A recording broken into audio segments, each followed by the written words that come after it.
related part of your uh, interrupts and exceptions. Okay, so where we'll be possibly getting an interrupts and exception, that conditions we have seen. Okay, starting from the uh, task switching related with the segments through which we are going to make the switching. Okay, so there it might be chances to get an exception. Other, there will be having with the different inputs and outputs it will be provided. Either it is in the form of through the instruction, as it is in the form of registers, or either in the form of some co-processors. Right, so there it might be chances to get an interrupts and exceptions. Okay, so we have started with that, or we have taken the initial part related with this interrupts and exceptions in the previous session. Okay, so we'll start with the next part, that is the actual interrupts, what it is. Okay, so interrupt and how it will be working. So interrupt is an event. Okay, so that will be generating a sequence of instructions which will be executed by some processor with either in the form of instructions, or either it is in the form of some alerts. Okay, so generally we are able to get these interrupts in the form of some alerts. Okay, so either in the form of due to change in the flag registers. Okay, so due to change in the stack values. Okay, so it will be having a generally flow like this, where we'll be having a main program which will be as your start label, right? So from which we can actually going to continue with the program. The next we'll be having with the, if it is possibly getting an interrupt request that has been given, so either we need to process that. If you are not processing, again your control will be transferred back to your original flow. If it is maskable, okay, so again we can say that we'll be having with the differentiation with respect to maskable and non-maskable interrupt.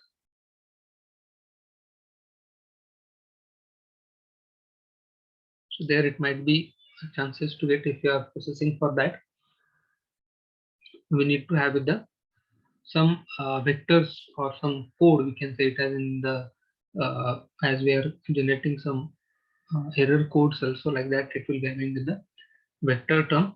So that will be gives an appropriate code or instructions that we need to provide you as an processing part or processing code for it. Then it will be having with these all contexts that we are going to save it with the changes that you are going to have, or it will be performed as a resolving part for an interrupt. Okay, so this it will be general scenario which it will be identifying, or which will be followed when you are going to get an interrupt, generally in the form of messages. So it will be, if you are considering it as an part of your general system, okay, right now which you are running. Okay, for that, if it is having, then in that case we need to get these uh, as a part of your messages, and we need to perform either in the form of some checkbox, or either in the form of some uh, operations. Okay, so that GUI is formed, we are able to get that in the form. But here in the 8036, we need to get it as in the form of instructions. We need to write these instructions. We need to use that as a part of your program. So processor, it will be generally associating with these, which will be identified with the help of vectors, which will be generated, okay, or identifying with the help of numbers with the different types of interrupts or exception. And these it will be identified with the help of, or the range which is with a 0 to 31. Okay, so it will be recognized by the processor, which will be as you can say it is having with some codes, okay, a range with which it will be identifying which interrupt has been occurred, and depending on that, what alerts need to generate, or what operations that we need to perform. So it is expected that we'll be having with some these range with the unsigned identifiers, which will be uh, having with the further new possibilities, or as we are saying it as it will be having some user defined exceptions also. It has like a predefined exception when we are having with some particular condition, and in that condition, if we are generating an exception or interrupts, so in that case, we'll be having a predefined code, or there will be a predefined functions also. Okay, as we are, if you are familiar with the Java programming, so those might be knowing about it. But in general, also in the normal programming language, also there will be having some predefined functions, right? Now here we'll be having a predefined system calls, okay, or procedures through which uh, these exceptions and interrupts can be resolved. Whereas for user-defined terms, we need to write specific code depending on the type of exception or interrupts. Okay, so that's why it will be referred as in the form of handling these interrupts or exceptions also when we are able to, or when you are supposed to get a appropriate inputs, okay, or appropriate codes that we need to generate it during your execution. Okay, so these are the few terms that we need to get an interrupt. Will be identifying an interrupt. So exception, that it will be generated when CPU, it will be text, and um, the condition, which will be a exceptional condition, we are calling that as an anomalous condition, or it will be having with some unexpected condition while executing the instruction. So anomaly detection, it is also one part of your general uh, processing, or when you are really having with anomaly detection, it will be a separate section when we are dealing with the designing any application or designing any software. Okay, so there will be generally it is expected some or the word it will be identifying that it is unexpected things or conditions that may occur in the while your execution or during your program which will be executing. There will be a fault. So faults are, so these terminologies generally it will be required. Okay, so as when we'll be, or when we have seen with the bus cycle, right? So there will be having with the different permutations through which it will be identified, or different signals through which it will be identified as an overall diagram. Like that here also, when we'll be expecting it as an overall interrupts or exceptions that need to be processed, it will be identified with the help of some permutations through which we need to follow. Okay, or we need to have with some flags that it need to be affected. So now these faults are exceptions that are reported before the instruction which will be causing an exception. Okay, so this is will be like we can say it as either it will be detected before the instruction being executed, or during your generally instruction which will be occurred. Okay, so it is depends on few of jump instructions also, so with which we can able to process, or with which we can able to perform the execution.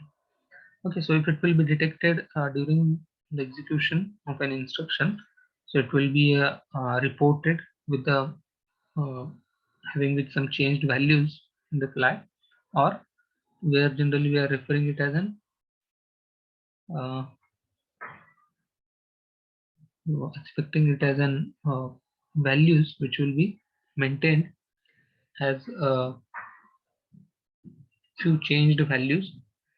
Okay, and these changed values, or we are referring these as an restored values.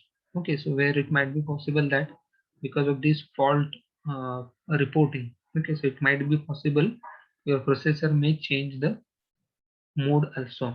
Okay, so there, what does it mean that when you will be generating an fault, so fault reporting mechanism, it will be referred as a one what you can say it as a starting point where we need to identify, or we need to handle these exceptions. So as and when it will be reported, or it has been identified with the fault, so it will be permits the instruction to be restarted. Okay, restarted in the sense of what? That is the whatever the call which has been done, or the instruction which generally it will be identified, that will be not working properly, or it may cause an interrupt or exception. Okay, so what is it that we'll discuss it in detail. Then trap. So trap is an again exception that is reported at the instruction boundary immediately after the instruction in which exception it was detected, or there it might be, we can say it as it will be having a condition. With that condition, we are generating or the block of code during that. So it will be generally, as we are saying it, as it will be not continued throughout the program. So it will be having with some specific block of code, and during that block of code, it might be possible that exception may occur. So we need to get that some block of instructions. So depending on that, we need to perform, or we need to go through the code so that it will be transferring the control. Okay, so it is as like when we are saying that we are uh, getting in particular condition, but that condition it will be depending on that block of code. If you are not including that condition, or if in your normal execution of the program, these already, as I told, that is not expected every time we need to get these conditions. Okay, or it is not mandatory that every time we are supposed to have these interrupts or exceptions, but it might be possible that these interrupts and exception are conditions that may occur. Okay, so every time it is not mandatory, so we need to identify that block of code that may generate an exception. Okay, next is a abort. So an abort is an exception that permits the neither uh, having with the location of the instruction which will be expected to restart. Okay, which will be caused an exception, but it will be report a server error such as hardware errors, or it might be having some privilege access which will be not having. Okay, so it might be anything. Okay, so that is aborting. It is not an exception handling mechanism, right? So where we'll be saying that we are unable to process this, we are unable to, or your let's say if you are not having a proper administrative privileges, then we cannot perform any tasks. So in that case, what we need to have will be not or the operating system will not provide you an alternative passwords, or it will not provide you an alternative way. So in that case, what we need to have, we need to get the password, administrative password privileges, or we need to get that administrative access, then only we can perform the task, right? So that is the meaning of aborting. That means what, if you are having the access privilege, then only you can perform it. Otherwise, just you need to abort, or you need to stop that whatever working. Because generally you might be uh, identified such kind of uh, alerts during your any software which is installed, and for that software we might be required some dependent softwares. Okay, with your regular system, where we'll be having a dependency that let's say if I need to go through the Visual Studio, I need to have with the .NET framework. Okay, so it is as like a dependency. So like that, if I need to perform some task, I need to have some dependent code, and depending on that, we need to start the execution. Otherwise, if you're not having that, first we need to install that, or we need to execute that code, then only we can proceed further. So this it will be some terminology. So what it is, so fault the instructions that would be illegal to execute. So example, it will be as like a writing to a memory segment marked as read only. So uh, there will be identified a read only. That means what, we cannot perform the write operation. So reading from an unavailable memory segment, or executing a privileged instruction, so that may detect a uh, or that may possibly identify before incrementing the instruction pointer, right? IP. So IP value when you are incrementing. So depending on that also, we can identify whether it is having an exception or not. right? So the cause of this fault, it can be often before an execution. So, okay, so generally these, it might be possible where it is having with the condition, and as like whether we need to, or depending on that condition, whether we are supposed to enter in that condition or not, that is the different issue. Yeah, if you are not entering in the condition, definitely there will be less chances to get an exception. Okay, so if the a problem that can be uh, redeemed, okay, redeemed means what? It will be not satisfying that condition, then if you can just resume it and execute the cycle, that means it will be continuous, as it will be satisfying the required condition or not, right? So this, it will be a fault, and if it will be occurred, so that will be given in the form of message. Okay,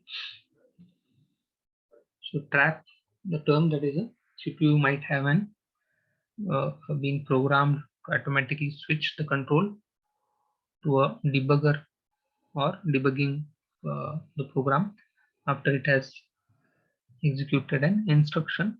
It need to be continued with the debugging mechanism, right? So that situation, we can say it as it will be referred. So if you are knowing it when you are using the debugging feature, okay, so debugging the code, it is generally expected that we need to go through line by line content, and there we need to identify whatever changes after execution, right? Debugging mode, if you are using, or if you are used Turbo C, okay, for C programming, where it is having a specific debugging mode, right? What this mode it will allow, it will give you a line by line execution, right? So where your control, as and when you're transferring the control, okay, so there it might be chances to getting an uh, possibly changed values. Okay, so let's say take an example.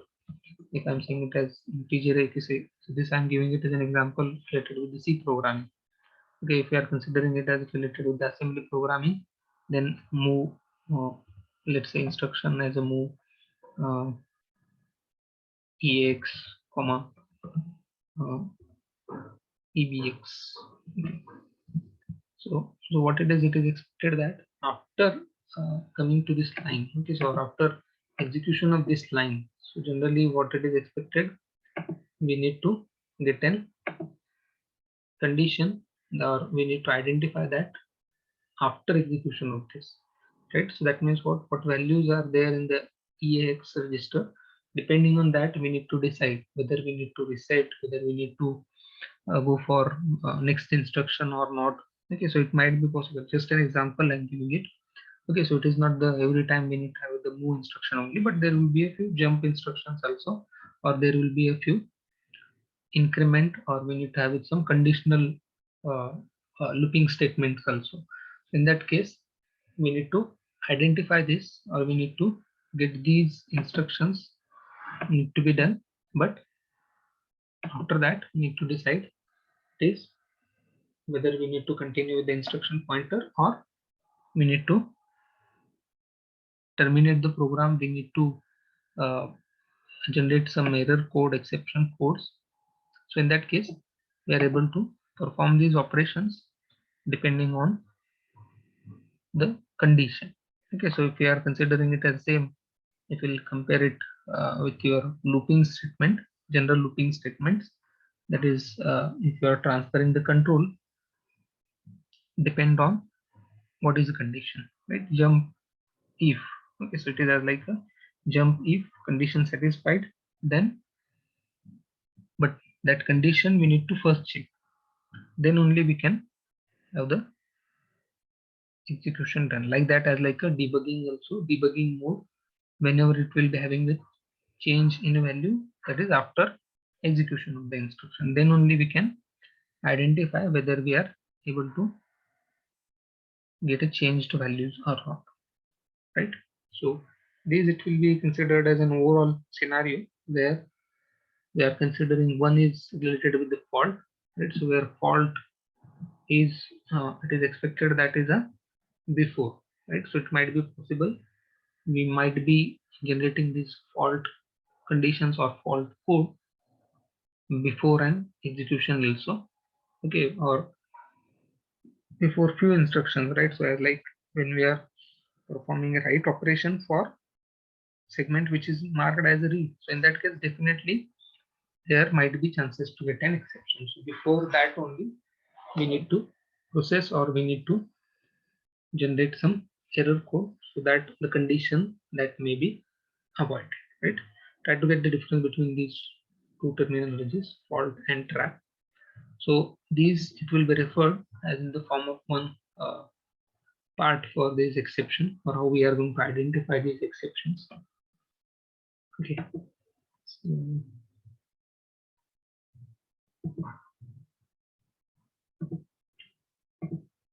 we'll get to the next part for this.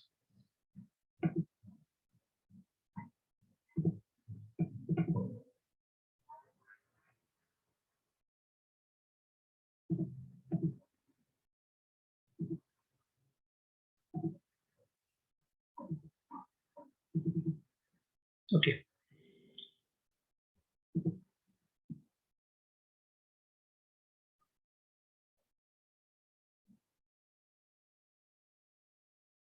Right. So enabling and disabling these interrupts, that is first we need to identify where it might be chances to get an interrupt and exception. Then we need to identify at which point, whether before execution or after execution for this. Then we need to get it for enabling and disabling these interrupts, that is maskable, non-maskable interrupts, and priority among these simultaneously interrupts and exceptions, both how we are going to prioritize. So that we'll discuss it. So enabling and disabling these interrupts, when you will be having a particular interrupts or exceptions, generally it will be expected in between also, or at the beginning or at the end of the next instruction that it will be. When it will be identified, it will be generated with some prefix which will be used to repeat these instructions, and it might be generated interrupts and exceptions repeatedly. Okay, so or it will be expected that so operations which will be on the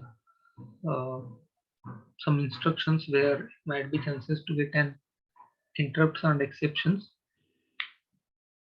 So it might be expected that we need to have with some code where if that condition that means if it will be identified with that code, it is getting the execution anyhow.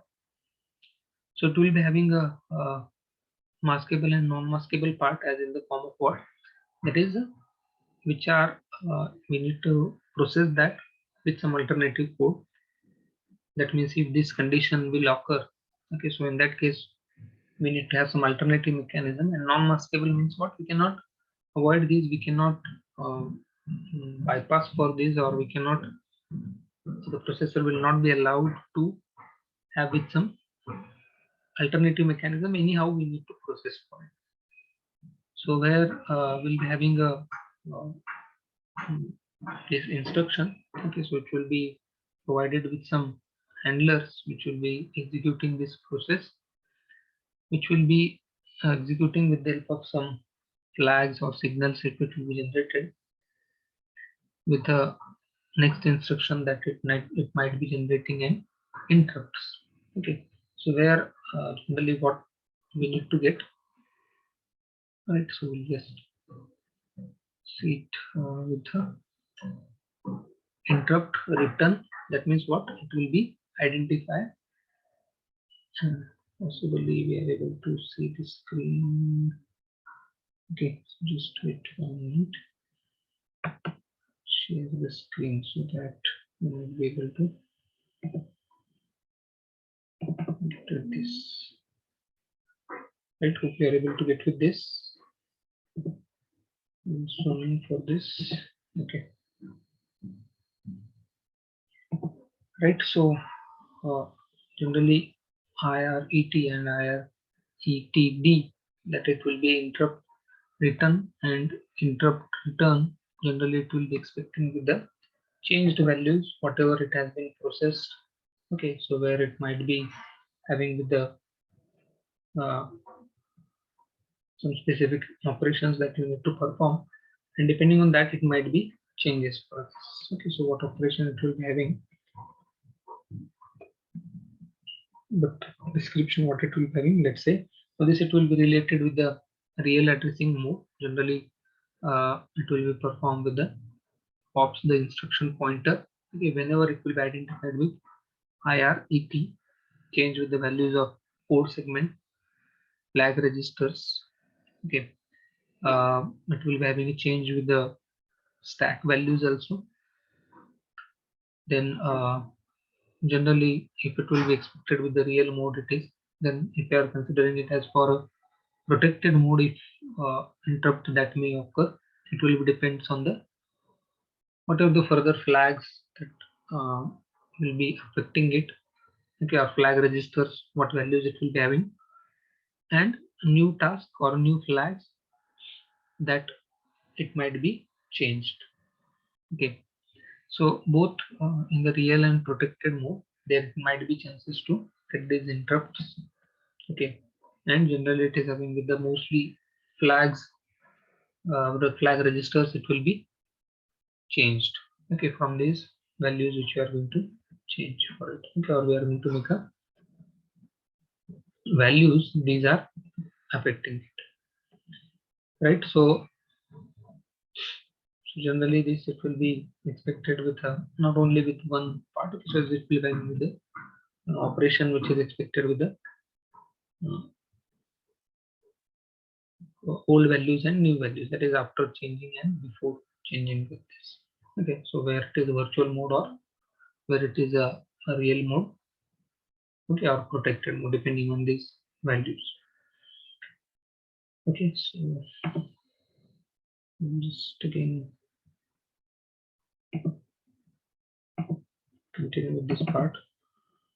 Okay, so where it will be having a instruction, generally it will be referred as a part of your maskable interrupts, where it will be need to be processed. For this we need to get these instructions need to be done. Okay, again with respect to flag, okay, if it will be having with the interrupt, that condition has been occurred, and if it will be the processor, it will be changing with the IF, which will be responsible, or it will be expected that we need to get these few instructions, that is a CLI and STI. So where it will be changing with these values, or how it will be changing these values,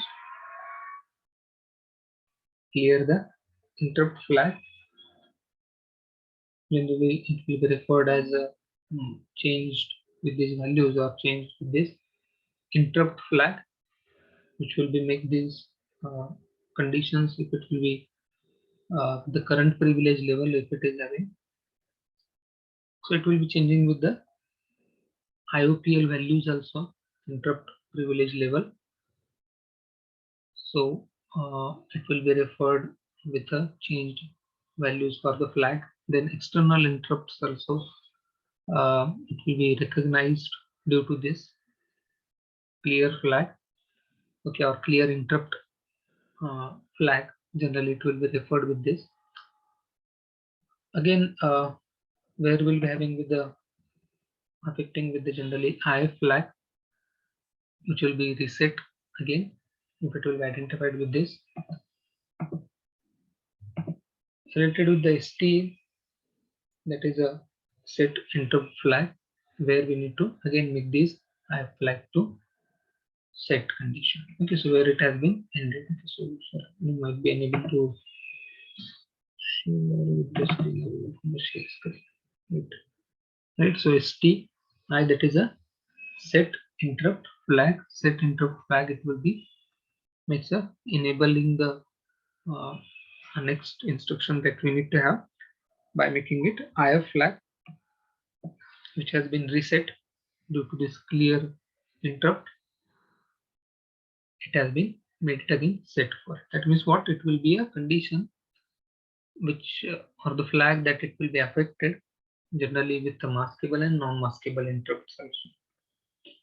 Okay, so 80386 it will be a response to an external interrupts also after executing the next instruction if that next instruction which will be allows for a interrupt flag to remain enabled. Okay, so that will be conditional interrupt that it might be possible where we need to change these values, and these changed values will decide so whether we are going to allow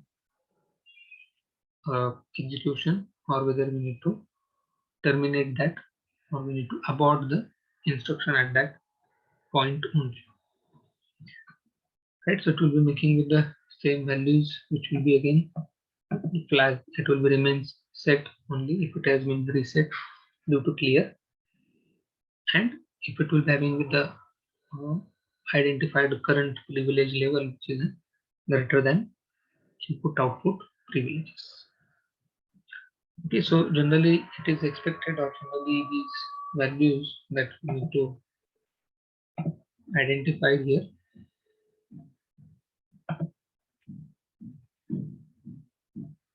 Then generally with respect to debugging or fault condition, right? So these are the enabling and disabling interrupt means what where we will be having with the few instruction with which we might be generating some error code, okay, or fault code here. We'll consider it as in the form of fault condition. So generally these will occur or these may identified or recognized when you need to have with the debugging mechanism where it is having the conditions which will be before execution. So this it will be permits a debug fault to be erased or given instruction at a most once or more than once. Okay, so it will be depends because in the debugging we are transferring the control. Okay, one more feature that might be used for debugging, that is we can change these values right during debugging operation. Let's say if I'm having values of EAX register, initially it was different, and during debugging for checking condition, okay, so that is just for a checking condition, we can have initialization uh, process that can be done in debugging also. So that will allows or that will identify what is your next flow of an instruction. Okay, so if it may be disconnected, you can rejoin with the same link.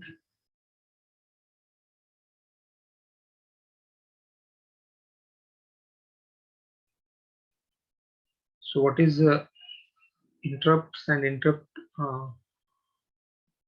finding mechanism, that it will be one part or one aspect, whereas how we are going to process that it will be different, right? uh, that is which kind of interrupt or exception that has been occurred, depending on that we are supposed to process the further instructions. Okay, so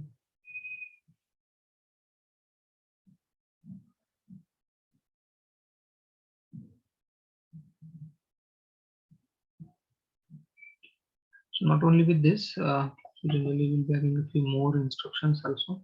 Okay, that we are going to see. Okay, not related with the interrupts or maskable interrupts, but few non-maskable interrupts which are system generated. Generally, these we cannot avoid it. Okay, or we will be not having with the like clear the flag or change with the interrupt flag values. So that will be default set or reset when